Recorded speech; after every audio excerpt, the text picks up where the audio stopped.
no ar o podcast do Grupo de Jornalismo da Universidade Metodista de São Paulo, referente ao projeto interdisciplinar número 2, professor Marcelo Brizeno Marques de Mello. Tema: a nova abordagem das pessoas perante ao coronavírus. Alunos: Gabriel Gavinelli, Gabriela Barros, Marielle Posati e Paulo Brito. Começando o nosso podcast, Paulo Brito fez uma entrevista com sua filha Rafaela Brito sobre os novos desafios durante a pandemia. Ouça o comentário de Brito e alguns trechos da entrevista a seguir. Em dezembro de 2019, uma doença viral surgiu na cidade de Wuhan, localizada na China. Chamada cientificamente de Covid-19, o coronavírus começou infectando mais de 400 pessoas na cidade. O número de infectados subiu radicalmente, chegando a uma média de 232 mil pessoas. Até o dia 20 de fevereiro de 2020, a China ainda era o epicentro da pandemia. A doença foi se espalhando ao redor do mundo rapidamente, o que forçou os países a se protegerem contra o vírus. Alguns países mais preparados, outros menos. Enquanto a China estava em isolamento social total em fevereiro, a Itália passava por dificuldades de adaptações e demoraram para tomar as medidas necessárias contra o vírus, tornando-se o país mais atingido pela Covid-19 em casos confirmados e mortes no período de março. Antes de fechar fronteiras e proibir a entrada e saída de cidadãos nos países, vários governantes, líderes e até mesmo a própria população resistiram à ideia da propagação global da Covid-19, o que acabou atrasando o processo de prevenção e a chegada do vírus. No Brasil, a realidade não é diferente e não foi diferente de outros países. Além do pânico e angústia por enfrentar algo novo e inusitado, os brasileiros ainda se acostumam com a ideia de ficar em isolamento social, não entendendo completamente a gravidade do problema pelo qual estão passando. E é sobre esse assunto que eu converso agora com a Rafaela Brito, ela que é formada em jornalismo e faz pós-graduação em mídias e redes sociais. E em meio a essa pandemia, a Rafaela teve de mudar sua rotina de trabalho e estudos e se adaptar a essas mudanças.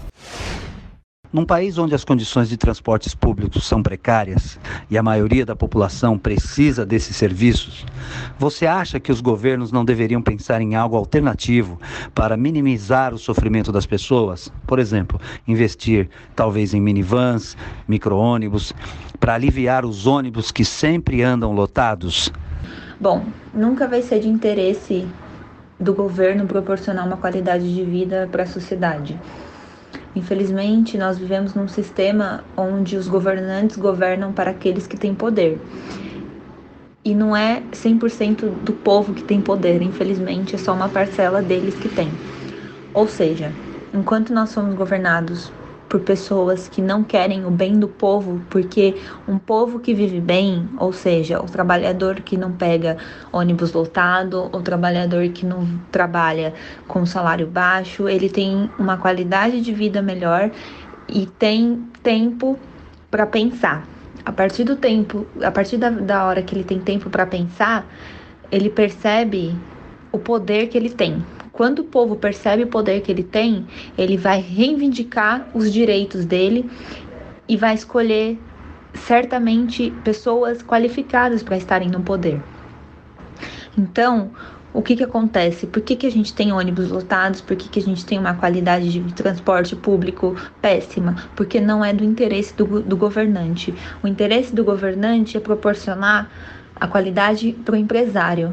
Porque na visão dele, quem sustenta o sistema é o empresário e não o povo. E na verdade não. O povo é a maioria, o povo não é a minoria. Então, com certeza, a gente tinha que ter um transporte público de qualidade, mais ônibus, mais linhas de trem, mais linhas de metrô, para não haver lotação. Mas não é o caso, porque não é do interesse do governante. Consequentemente, vai proliferar a doença, porque as pessoas precisam trabalhar. Então, vai lotar, como sempre lotou. E vai virar uma bola de neve. Acho que é isso. Qual a sua visão em relação ao isolamento social? Você acha que as pessoas estão seguindo a risco essa conduta?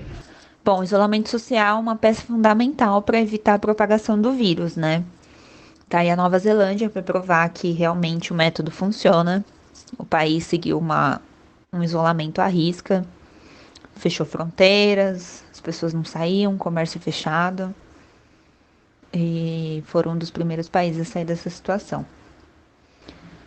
O brasileiro não seguiu a quarentena corretamente desde o início, talvez nas primeiras semanas, mas não durou por muito tempo. Se eu não me engano, a gente está numa taxa de 47% do isolamento social, e para diminuir os casos tem que estar numa média de 57, 56% de isolamento. Então, o brasileiro ele não seguiu e não segue à risca o isolamento social, o que é uma pena, porque o resultado não vem hoje, vem mês que vem. E os números só aumentam. E a gente continua nessa situação. Que enquanto os brasileiros não entenderem que é um caso sério, a gente vai ficar nisso. Como jornalista, você acha que a imprensa às vezes sensacionaliza as notícias a respeito do Covid? Bom, o jornalismo sensacionalista sempre vai ter, né? É um jornalismo que vende e que as pessoas gostam. Nunca vou entender o porquê. Mas independente da notícia que precisa ser dada, sempre vai ter um pouco de sensacionalismo. Mas a imprensa está tendo um papel muito importante durante esse período que a gente está vivendo e está informando muito bem a população. Claro que cabe cada um filtrar qual veículo de comunicação você vai consumir. Qual veículo que te agrada mais e qual veículo que dá a notícia do jeito que você gostaria de receber. Eu acho que isso é um filtro que a própria pessoa, a própria população tem que se dar. Se você não gosta de um jornal X da TV, então assiste outro. Se você não gosta de um jornal, procura outro.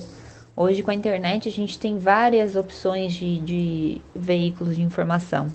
Você não precisa filtrar especificamente todas as notícias que você vai consumir só num veículo.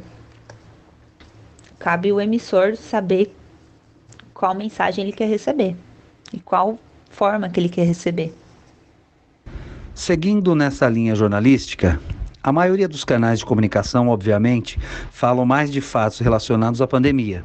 Com tanta informação, você não acha que seria melhor jornalisticamente os veículos divulgarem apenas informações cruciais do tipo número de mortes e casos, do que ficar contando histórias de pessoas que perderam a vida com a doença, por exemplo? Eu não acho que os veículos de comunicação têm que seguir uma linha fria de notícias onde se dá apenas o número de casos de infectado e o número de morte. Eu acho que eles estão seguindo uma linha muito boa, que é a linha sentimental, onde você informa pessoas que viveram a doença, que sobreviveram à doença ou que perderam entes queridos com a doença, porque quando você vê só números na TV, você fala, é um número. Você não pensa naquele número como pessoa. Então, você vendo uma história, você ouvindo o depoimento de uma fonte, de uma vítima, você entende a gravidade do que é a doença, que não é uma gripezinha, que é um vírus que ele mata e que ele prejudica uma pessoa. Então, na minha visão, a imprensa está seguindo uma linha totalmente correta, de que é anunciar os números, anunciar histórias, porque é isso o jornalismo. O jornalismo não é só dados, o jornalismo é história.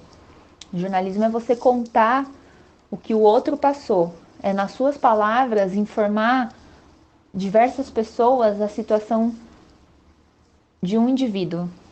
Isso é o jornalismo, é contar a história, não só dados, independente do caso. Em qual momento dessa pandemia você acha que deveria ter iniciado o lockdown? Na minha visão, o lockdown tinha que ter se dado no começo de abril. Se eu não me engano, dia 26 de março começou a quarentena em São Paulo. E mesmo em quarentena, os números foram aumentando e muito rápido. Então, assim que os números tiveram esse aumento muito rápido, já tinha que ter sido implantado o lockdown. Porque hoje, no mês 6, a gente já estaria caminhando, talvez, para uma melhora. Porque o brasileiro também nunca seguiu à risca o isolamento social, né? Talvez o lockdown ele teria seguido. E a gente estaria em outra situação do que a gente está hoje. Você acha que as pessoas estão levando a sério o isolamento social? Não, o brasileiro ele não levou a sério o isolamento social. A gente pode ver nas redes sociais pessoas se encontrando com amigos, se encontrando com namorado. Tem gente que está vivendo a vida normal, nunca ficou em quarentena. Eu tô há 80 dias em casa, o máximo que eu vou é mercado e farmácia. E tem pessoas próximas a mim que não ficaram nem uma semana em isolamento. Então não, o brasileiro ele não levou o isolamento social a sério, ele não leva. A gente consegue ver notícias de festa clandestina. O comércio foi reaberto sábado agora. Teve uma exuberância de pessoas comprando, os shoppings lotados. Então assim, basicamente o brasileiro está vivendo hoje. Ele não está pensando no amanhã. E é por isso que os casos continuam aumentando. E a gente vai virar uma bola de neve. É difícil saber o que vai se tornar daqui a um mês, né? Porque o resultado ele não vem na semana seguinte, ele vem no mês seguinte. Então, reabriram os comércios, as pessoas no transporte público, lotado. Vai virar uma bola de neve. O lockdown seria a solução para o fim da pandemia? O lockdown seria a solução para o motim da pandemia. É difícil saber. É muito difícil saber porque o brasileiro ele é muito instável. E ele não segue ideologias que ele acredita. Muitas vezes, não generalizando, mas é uma porcentagem grande de pessoas no Brasil que pensam assim: eu vou fazer isso porque o outro tá fazendo, eu não vou fazer isso porque eu quero fazer. Então, se de repente declara o lockdown em São Paulo e nas redes sociais começa um rebuliço de que é errado, de que o governo tá errado, diversas pessoas vão achar que é errado mesmo. E não vai pensar se é bom para ele, vai pensar em fazer o que o outro tá fazendo. Sabe? Então, o brasileiro ele não tem vontade própria e ele é muito instável. Não dá pra dizer, vai acontecer um motim, não, as pessoas vão aceitar. Só colocando em prática para entender se dá certo ou não. E se as pessoas vão aceitar ou não. Devido ao home office, como você está lidando com essa situação? O home office tem suas vantagens, né? Ainda mais numa situação como essa, onde o risco está em todo lugar, que é um vírus, você não vê. Você não sabe onde o vírus está. Você não sabe se você vai tocar no banco do ônibus e ele vai estar lá. Você não sabe se você vai sentar no escritório, colocar a sua mão no computador e o vírus vai estar lá. É muito difícil saber. Então, o home office dá essa segurança, né? De você estar em casa e estar na sua bolha. Porém, estar tanto tempo em casa consome muito da sua saúde mental. Coisas que eram da sua rotina, como ver amigos, sentar na mesa de um restaurante, andar na rua sem preocupação, em ficar doente. Esses pensamentos, com tanto tempo em casa, vão te consumindo. Consequentemente, o seu trabalho não sai com a qualidade que ele sairia estando numa empresa ou no seu escritório.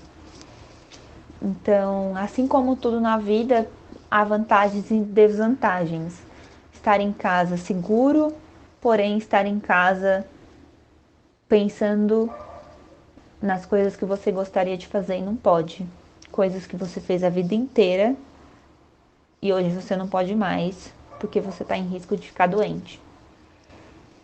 Consequentemente, você acaba não dando o seu 100% no seu trabalho. Você não deixa de fazer, mas você não faz talvez como você faria em outra situação. E tem a questão também de que os horários não são respeitados, né? Os horários não são respeitados. Você trabalha mais do que você trabalharia estando dentro do escritório. Você não está em contato com as pessoas que você trabalha, então meio que você está por conta própria. Falo isso na minha experiência particular, né?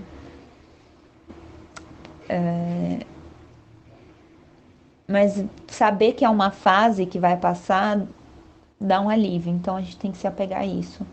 Tem que se apegar que não é uma coisa que vai durar para sempre, que é passageira. O que mudou na sua rotina? Como você se adaptou para continuar suas atividades? A minha rotina, ela mudou na questão de consumo de conteúdo e a minha cabeça não parar nenhum instante. Então, eu deito para dormir e eu não durmo como eu dormia antes, porque a minha cabeça não para. Ou seja, a ansiedade é maior, a insônia é maior e a preocupação, mesmo não estando no campo de batalha, que é na rua, né, em contato direto com o vírus, né, a preocupação continua sendo a mesma. Porque alguma hora eu tenho que sair, alguma hora eu vou estar em contato com o risco de pegar o vírus, então assim, a cabeça não para nenhum instante. E a gente fica pensando, quando isso vai acabar? Quando que eu vou voltar para minha vida normal? E isso consome muito do meu pensamento. Então, eu adaptei as atividades das quais controlaria a minha ansiedade e das quais ajudaria a manter a minha saúde mental. Então, eu faço yoga, eu cozinho, eu leio, eu assisto documentário. Eu acho que a melhor coisa que a gente pode fazer estando em casa, quem tá em casa mesmo, eu, por exemplo, tô 80 dias em casa, é manter sempre a cabeça ocupada, porque os pensamentos consomem a nossa saúde mental e coisa boa não vem. Coisa boa disso não vem. Então, como minha cabeça não para em nenhum instante, eu procuro ocupá-la com informação. E às vezes eu dou um descanso também na questão de notícia. Se a gente consome muita notícia, dá uma crise de ansiedade, dá um desespero e a gente tem a sensação de que isso nunca vai acabar. Então, eu procuro sempre adaptar as minhas atividades de uma forma que faça com que eu me sinta bem, com que eu me sinta mais calma, com que eu me sinta mais leve. É o que eu aconselho para todas as pessoas que eu conheço: exercício, leitura, filmes, manter a cabeça ocupada com conteúdos que vão ser eficientes para sua mente. Bom, então você conferiu a entrevista com a Rafaela, muito interessante, né, o como a vida das pessoas foi afetada aí pelo coronavírus. E fechando a primeira edição do nosso podcast, um debate realizado entre o grupo sobre a pandemia da Covid-19, que mudou radicalmente o mundo nos últimos meses. O tema então em discussão vai ser como a Covid-19, a pandemia da Covid-19, afetou a vida das pessoas no seu íntimo, né, com seus familiares, com seus vizinhos, com suas pessoas mais próximas, né? Então, começando a nossa discussão, o nosso debate aqui, o nosso mini debate, eu quero saber a opinião da Gabriela e o que o Covid mudou na vida dela nesses últimos tempos, Gabi. Olá, boa noite. Bom, mudaram muitas coisas em relação, principalmente, Eu acredito que em relação à família mudou muito, porque geralmente o contato que a gente tinha era só na parte da noite e tava tudo bom, assim, se via pouco. E agora é praticamente 24 horas por dia, bem cansativo, inclusive. Pois é. Mas, e eu acho que isso também mudou muito em relação ao trabalho. Já fazem 3 meses que eu tô em função home office. É bem cansativo, digamos assim. Eu não digo nem. Eu acho que é cansativo mentalmente. É muito difícil você. É normal, eu digo, porque alguns dias na semana eu já fazia isso, mas é diferente. Você tá em casa e você tem toda uma rotina, você tem que estabelecer horário, é meio complicado. E você conseguiu manter os seus horários, por exemplo, a sua rotina diária? Você mudou o horário que você acorda? Você foi dormir mais tarde? Enfim, acabou alterando isso na sua vida também, Gabi? Sim, por exemplo, agora eu consigo, conecto às 8, então eu consigo acordar um pouco mais tarde, umas 7h20. Isso eu consigo ainda. Eu não gosto de acordar em cima da hora, pra mim é como se eu tivesse atrasada. Para dormir, no começo eu tive um certo problema, acredita? Não sei se foi ansiedade com tudo que vinha acontecendo, mas agora tudo já estabeleceu. Não, pois é, essa quarentena não tá fácil pra ninguém, né? Antes da gente seguir com a outra pergunta, eu queria ouvir o que alterou aí a rotina da Marielle, né, Marielle? Como que a pandemia aí afetou você na faculdade, enfim, o que mudou principalmente na sua rotina diária aí com a Covid-19? Então, o que mudou assim foi mais em casa, né? Com esse negócio de higienização, né? Minha mãe tá higienizando tudo que ela pode, né? E é uma coisa que a gente tem que se acostumar agora, né? Pois é, muitos litros de álcool gel aí também, Mari. Pois é, também. E com relação a crianças, eu não sei, o Paulo tem filho, né? Paulo, como que mudou pra Oi. você aí com relação aos seus filhos, cara? Como que a Covid tá afetando a sua rotina, principalmente com relação aos seus filhos? Bom, primeiramente, boa noite a vocês. É um prazer estar participando desse debate, né, do nosso trabalho, do podcast, para o nosso curso de jornalismo. Gabriel, é o seguinte, os meus filhos são grandes já, né? Então, eu tenho uma filha de 23 anos e tenho um filho de 26, né? Ambos trabalham na área de comunicação, né? O meu filho trabalha numa produtora de TV, onde faz transmissões ao vivo. Você já deve ter ouvido falar da Casa Blanca. Com certeza. O meu filho trabalha lá há 8 anos já. Claro que teve um empurrãozinho meu, né? Porque eu já sou profissional da área há 30 anos, praticamente, há mais de 30 anos. Cara, é o seguinte, eu quero dizer que assim, essa pandemia, ela pegou a gente meio que de surpresa, né?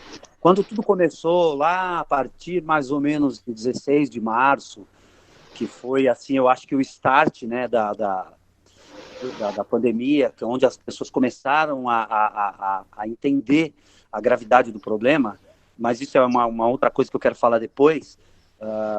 A minha rotina, ela mudou um pouco com relação aos meus filhos, né? Na verdade, o meu filho, ele não mora mais comigo, mas hoje ele trabalha dia sim, dia não, né? Ele faz as atividades dele de casa, e quando tem evento, meu filho faz muita live, agora tá com essa história de live, ele está fazendo muita live, então ele teve que se adaptar a esse sistema de trabalho, que é resolver as coisas de casa, né? E a minha filha, ela trabalha numa assessoria de comunicação, também está trabalhando em casa, mudou bastante a nossa rotina. Por quê? Porque ela começa a partir das 10 horas da manhã trabalhando, e vai até às 5 da tarde. E aí, minha filha é uma pessoa muito concentrada, então, assim, ela fez com que eu mudasse os meus hábitos, né? Então, na parte da manhã eu estou trabalhando, eu trabalho em 2 lugares, então de manhã eu trabalho em um lugar e à tarde eu trabalho em outro. Mas o segundo emprego a gente está afastado por conta da pandemia, então a gente está fazendo coisas online. Na minha função, especificamente falando, eu não trabalho muito porque eu sou diretor de TV, então eu corto programas ao vivo, gravado, então essa parte minha no segundo emprego, ela está parada. Porém, no primeiro emprego, que é a Band, eu trabalho todos os dias ao vivo, com um programa de entretenimento e um programa de esportes. E a minha rotina, ela mudou, porque quando eu chego em casa, a minha filha está trabalhando. Então, eu tento fazer silêncio para não atrapalhá-la, eu tento fazer outras coisas que não envolvam ela, para eu não poder atrapalhá-la no trabalho. E a nossa rotina durante a semana tem sido dessa forma, Gabriel. A gente começa o dia muito cedo aqui em casa, né? Eu, 6h30, estou saindo de casa para ir trabalhar e chego 1h da tarde.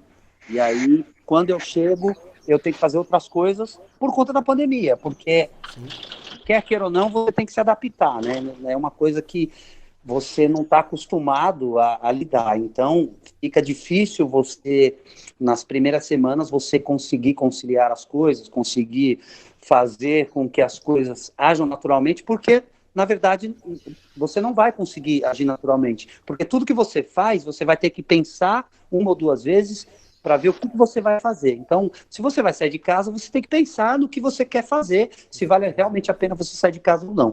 Da mesma forma, o trabalho. Você fica em casa trabalhando, então você acaba tendo que exercitar a tua mente de uma outra forma para você poder concluir suas tarefas. Não é o meu caso, porque as minhas tarefas são feitas ao vivo no trabalho, então eu chego em casa, eu estou, vamos dizer assim, praticamente de folga do outro trabalho. Eu queria entrar aproveitar esse gancho seu e entrar nessa, eu acho que é um tema bem curioso pro podcast e principalmente também para os alunos, para mim também, que sou aluno, imagino para o nosso grupo todo, seja bem curioso como que essa sua rotina de diretor de TV deve ter mudado muito lá na Band também, né? Sim, com certeza. Se você pudesse comentar um pouco do que alterou lá também, essa sua rotina profissional, acho que seria bem interessante para o nosso podcast. Claro. O que acontece?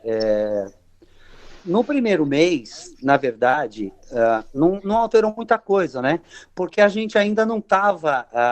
por exemplo, o lance de usar a máscara no trabalho, isso não estava instituído, não estava outorgado pelo governo, né? O governo não tinha dito, olha, a partir de tal dia vai ser regra, né? Mas o que aconteceu no primeiro mês foi uma fase, vamos dizer assim, de preparação para o que estava por vir. Ou seja, o que mudou? Então, a partir do momento que você sai de casa já muda, porque você sente a diferença no trânsito, né? As pessoas já não estavam indo mais trabalhar, então o trânsito já começou a fluir melhor. Eu moro muito perto da Band, eu moro a 4 quilômetros da TV Bandeirantes, que fica aqui no Morumbi, eu moro aqui do lado, né? Isso me deu uma certa vantagem. Por quê? Eu vou explicar por quê. Porque ao chegar na emissora, você sente as pessoas apreensivas, você sente as pessoas com medo, você sente as pessoas não querendo se aproximar de você. Sim. Por um outro lado, a gente trabalha, por exemplo, num switcher, numa sala de controle, né? Você deve conhecer, deve saber bem, porque você também mexe com televisão e vídeos, enfim. Quando você chega para trabalhar, você está num clima totalmente diferente, porque você está com a cabeça pensando na Covid. Porque você pensa o seguinte, o cara que está do seu lado ele pode estar infectado. Pois é. E aí isso mexe com o teu psicológico. Eu vou ser sincero para você, eu tenho todos os dias trabalhado com medo. Por quê? Porque lá na Band já houve casos de Covid, eu conheço as pessoas que foram infectadas. Essa semana, por exemplo, um apresentador nosso foi afastado porque ele testou positivo, né? Então você fica apreensivo, e isso mexe todo com o seu psicológico, e aí para você trabalhar é difícil, porque, por exemplo, eu trabalho ao vivo e eu trabalho muito com a mente, então eu preciso estar atento no que está acontecendo no programa para mostrar a imagem correta, para cortar a imagem correta, e isso dificulta um pouco, tem dificultado. Claro que com a minha experiência, o que eu tenho feito? Eu tenho concatenado da seguinte forma, eu preciso me concentrar, a partir do momento que eu estou aqui, eu estou no ar, e eu estou fazendo televisão para as pessoas assistirem, eu estou levando a informação para o cara que está em casa. Então eu preciso ser imparcial nesse momento, eu preciso ter calma, eu preciso ter concentração, discernimento para poder trabalhar. Então na Band, por exemplo, hoje a gente não pode entrar sem máscara, não pode entrar sem medir a temperatura, né? Há um infectologista de plantão lá, todos os dias. Se você tiver algum problema, se você estiver passando mal, alguma coisa, evidentemente que tem o ambulatório médico, mas além do ambulatório médico, tem o infectologista. Então, a gente trabalha nesse sistema e mudou totalmente a rotina das pessoas. É claro que a gente tenta fazer com que as coisas sejam encaminhadas da melhor maneira possível. Manter a normalidade, né? Manter a normalidade, mas não é fácil, porque mexe muito com o psicológico. Sim, pois é. E eu acho que você citou aí, até nisso que eu queria entrar agora, que é o lance dessa tensão que gerou a pandemia, né? Todo mundo tá muito tenso, né? Sim. A gente tá muito tenso. E o quanto isso, né, na verdade, prejudica a gente, as pessoas, principalmente as pessoas que trabalham vou dizer, com a criatividade. Quando você tem uma rotina mais burocrática, eu acho que você consegue fechar mais ali naquele mundo. Sim, né? Sim, porque você tem uma regra a seguir, né? Pois é, e quando você tem que criar outras coisas, você tem que estar com a cabeça muito aberta, e essa concentração tem que ser mantida a qualquer custo, né? Então, eu acho, a minha, falando aqui um pouco da minha dificuldade, eu também tenho 2 filhos pequenos, então as crianças, eu tô aqui trabalhando, elas sobem no escritório, vem me dar um beijo, papai, te amo, é muito bom. Mas, por outro lado, o meu processo criativo do meu trabalho, eu sou redator também fica prejudicado. Prejudica demais, cara. Eu não consigo concluir, às vezes, uma rotina. Uma rotina, né? Exato. E eu queria saber disso das meninas também. Eu sei que elas ainda não têm filhos, né? Mas elas são filhos, né? E como que as mães de vocês têm cobrado vocês? O que está sendo exigido mais de diferente, Gabi? O que você sentiu da sua mãe, partindo do pressuposto que ela também tá tensa, né? Que ela também sente essa tensão, e todo mundo em casa acaba criando atritos e não tem jeito, né? Então, o que você sentiu de tensão da parte da sua mãe aí, que mudou completamente na sua rotina também? Olha, além do cuidado redobrado, no início ela ficou de quarentena também. Acredito que ela tenha ficado 20 dias de quarentena e agora ela retornou.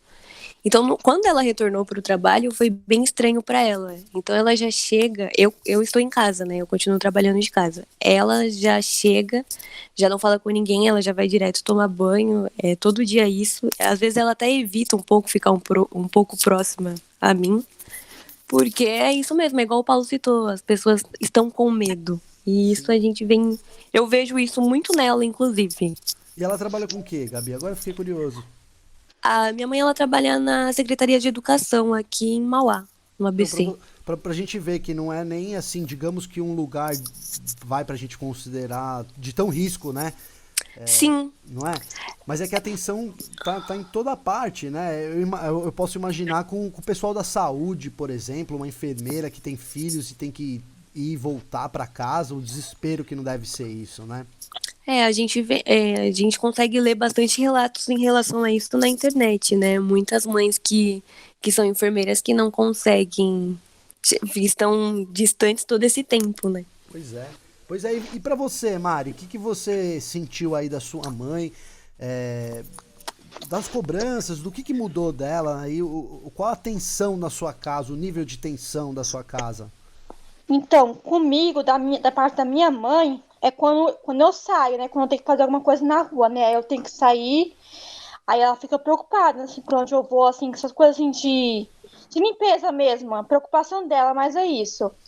Eu chego em casa, ela também se preocupa, ela quer colocar o chinelo lá fora, lá na porta de casa, né? Sim. Essas coisas, assim, essa preocupação que ela tem mais comigo. E com os contatos que eu tenho, quando eu tenho que sair na rua. Você tá saindo muito, Mari?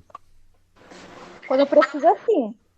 Mas mais pra quê, assim? Compras? Eu trabalho, eu tenho que sair também, né? Entendi. Mas você sai pra rua mais pra quê, assim? Pra fazer compras? Pagar contas, essas coisas assim, quando eu vou no mercado. Entendi. Mas aí você tá tomando todos os cuidados, né? Claro. Tô. Porque a gente tá super, super preocupado, né? Eu queria aí pra gente finalizar, né? Então esse papo a gente já tá chegando aí em 16 minutos aqui. eu queria que a gente desse as nossas últimas considerações e também um recado aí para quem está ouvindo a gente, né? Deixasse aí o nosso conselho, né? Nosso humilde conselho aí para quem tá nos ouvindo, para que esse engajamento na consciência das pessoas esteja cada vez mais presente, né? Quem levanta a mão para começar? Eu posso. Vai lá, Gabi. Não, eu deixo de conselho assim, se puder evitar ao máximo, não ficar saindo, aglomerações, principalmente. Eu tenho conhecidos que estão grave no hospital e isso é muito triste você acompanhar de perto como é essa realidade. E eu acho que é isso. O que fica de positivo é que isso vai passar e que seguimos juntos. Pois é, muito bem. Paulão?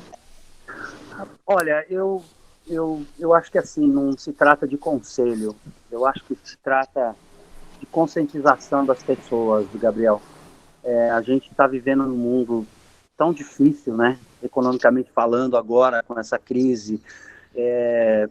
Eu estou vendo pessoas morrerem, desculpe o termo, mas é verdade. A semana passada morreu um amigo que trabalhou comigo de câmera há muitos anos e ele pegou Covid por teimosia, né? Então eu acho que a palavra hoje é conscientização, no sentido da pessoa saber que o Covid mata, que essa doença é perigosa e que essa pandemia está aí. Hoje, lamentavelmente, o Brasil já passou de 1 milhão de casos. Então, assim, eu convivo todos os dias dando informações sobre a Covid, todos os dias. Tanto é que eu chego em casa, eu não quero assistir absolutamente nenhum jornal. Eu assisto um filme, eu assisto uma série, eu toco meu violão, eu tento conversar bastante com a minha filha, com meu filho, e a gente precisa ter consciência de que a pandemia ainda continua, a pandemia não passou. Lamentavelmente, o Brasil é o segundo no mundo em mortes. Então, assim, a gente precisa entender que é mais grave do que as pessoas pensam. Então, hoje, eu vejo também aglomerações aí desnecessárias, eu vejo pessoas em praças públicas sem máscara, e isso é lamentável, porque são pessoas que você vê que são pessoas esclarecidas. Mas o que é ser esclarecido? Ser esclarecido é achar que o Covid não mata? Então, assim, se eu puder dar um conselho para a população, se eu puder dar um conselho para quem está me ouvindo, por favor, fique em casa. A gente só vai acabar com essa pandemia, a gente só vai acabar com esse vírus ficando em casa, ficando protegido com seus familiares, porque quando a coisa chega até nós, aí a gente sente no coração. Às vezes você vê uma pessoa morrendo e você não acha tão grave porque não é próximo a você. Mas quando a pessoa é próxima a você, aí você sente a gravidade do problema, aí você se conscientiza. Então, antes de tudo isso acontecer, fica em casa. Esse é o meu conselho, que eu acho que é crucial. Boa, muito boa. Eu vou, antes de entregar para a Mari, eu vou rapidamente também falar sobre isso. Eu tive também 2 pessoas próximas que morreram nos últimos 15 dias, também de Covid. Um amigo muito próximo lá da rua da minha mãe, que convivia a infância toda, também novo, pegou a Covid e acabou morrendo. E uma pessoa do interior, lá onde a gente tem um sítio, em Boituva, o guarda dali que cuida da vila também, e todas as pessoas que também não estavam, isso segundo os próprios familiares, não estavam fazendo o isolamento de fato, né? Então eu acho que também endosso as palavras do Paulo aí, a notícia é muito séria, da Gabi também, é uma realidade diferente que a gente está vivendo e que a gente não pode. Eu sei que a gente tem vontade de ignorar, né? Eu também tenho horas aqui que eu tenho vontade de chamar toda a minha família, voltar a fazer um churrasco e fingir que isso parou de acontecer. Mas realmente não é o momento, né? É o momento da gente resguardar, se não por nós, pelos nossos entes mais queridos, né? É verdade. Não é? Todo mundo tem vó, Verdade. eu tenho minha vozinha com 80 anos, cara. E eu não vou minha mãe fica, pô, traz o filho aqui, traz seu filho aqui. Eu não vou, porque eu tenho medo de minha avó falecer e eu vou me sentir culpado por isso, né? Enfim, cara, não é só... Terrível. Não é só por me sentir culpado, mas por ela morrer também, mas Claro. ainda por cima eu ser culpado, né, cara? Então, assim, o conselho é exatamente o mesmo. Fique em casa, vamos esperar isso passar, só saia realmente igual a Mari. Se for para fazer compra, se for para fazer uma coisa que é inadiável, né?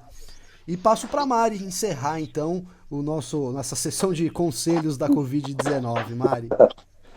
Então, o meu conselho, quando a gente sair de casa, que a gente devemos tomar todos os cuidados possíveis, né? Que a gente nunca sabe com quem tá perto de nós, né? Principalmente em metrô, ônibus. Sim, com certeza, Mari. E que nós temos que levar esses cuidados de higienização, não só nesse momento de pandemia, mas para todos os restos da nossa vida, né? Que isso venha a ser cuidado pro resto da nossa vida, né? Muito bem. Para dar valor um pouco mais à vida. Cuidados. É isso, é o que o Paulo falou aí. A gente tem que dar valor à vida e que, claro, né, cara, como tudo que vem de mal traz coisas boas, né? Eu acho que o legado dessa pandemia positivo vai ser isso. Talvez a gente esteja mais cuidado. Esse lance de higienizar as mãos, de higienizar os produtos no mercado é uma coisa que a gente deveria fazer sempre. Não sei porque a gente nunca fez, né? É verdade. Já teve esse caso, por exemplo, de gente que morreu de leptospirose, que tomou latinha de refrigerante, eu me lembro bem. Então, na verdade, é que a gente é muito teimoso também, muito preguiçoso, né, cara? Então, espero que essa pandemia dê um impulso pra gente viver mais sociedade, valorizar mais o outro, E só né? para endossar, perdão de te cortar, Gabriel, imagina. só para endossar exatamente o que você está falando, eu acho que é o que você disse, há males que vem para o bem, talvez no futuro um pouco, se Deus quiser, vai ser próximo e não distante, para a gente poder dar valor para as pequenas coisas, né? Como um abraço no seu pai, na sua mãe, um abraço no seu ente querido, na sua família, reunir mais a família, né? Eu vou ser sincero para você, eu tenho 5 irmãos, eu tenho um irmão que eu não vejo há 1 ano. Pois é, cara. Você entendeu? Então a gente precisa dar um pouco mais de valor para as pequenas coisas, né? Para um simples gesto, para um simples olhar, para uma simples música que você ouve junto com o seu filho, ou com a sua filha, ou com a sua esposa, para uma leitura de um livro que você vai deitar na cabeceira da sua cama junto com a sua mulher. Enfim, talvez essa pandemia sirva para a gente poder se conscientizar que a vida é muito mais valorosa do que a gente pensa, né? Então Perfeito. eu acho que é isso. Perfeito. Quer completar, Paulo? Não, para mim tá perfeito. É isso Bom, aí. então é isso aí. Com essas palavras lindas do Paulo, vocês já ouviram Obrigado. a entrevista da filha dele também, né? Vocês curtiram já aí no nosso podcast, já foi uma das nossas pautas. Então, com essa linda fala do Paulo, com os conselhos de todo o grupo de jornalismo, a gente encerra aqui o nosso projeto interdisciplinar número 2, referente à Universidade Metodista de São Paulo. Um grande abraço e até a próxima. Valeu, gente. Um abraço. Até a próxima.